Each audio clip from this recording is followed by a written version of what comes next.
Hey, I'm Hugh. Come from a small surf town called Raglan in New Zealand. Raglan is known for its world-class left-hand surf breaks. It also has world-class kite surfing. We have a huge harbour mouth which creates a 6 to 8 knot outgoing current. So if the kite's just flying on the beach, once you get in the current, you're powered.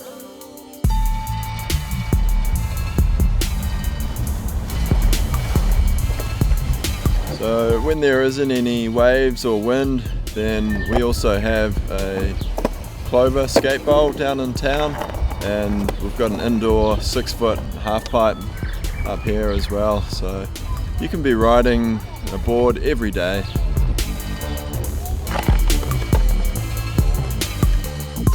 I've been involved in the kitesurf industry now for 10 or so years.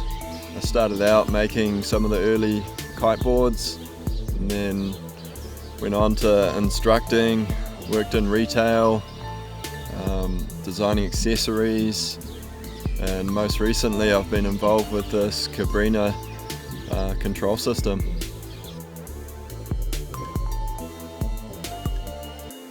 Product design's come so far in the last few years.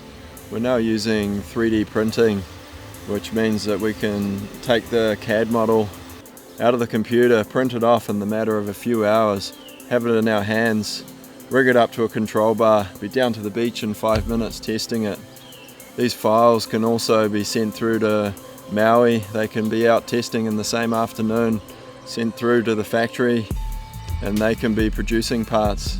It just means that we can be testing a lot more prototypes before the product comes to market. So what we wanted was a super simple push away release, and then we wanted the reload to be really easy and intuitive. So when you release, the end of this harness loop is connected to a pin, and so by activating the release handle, that releases the top of the pin, which pivots out and lets this hoop at the end of the harness loop go. So both parts are polished stainless steel, and that makes them extremely frictionless. So when you reload it, all you have to do is plug it in this hole, and that locks on to the bottom of the pin, and then by dropping the handle, that locks the pin in place so the end of the harness loop can't be released. One of the unique things about this system is when you release it, the handle actually stays up on these little posts, and so rather than having to hold this release handle up with one hand and use your other hand to push the hoop in, it enables you to just with one hand push the hoop in, and with that same hand release the handle back down again.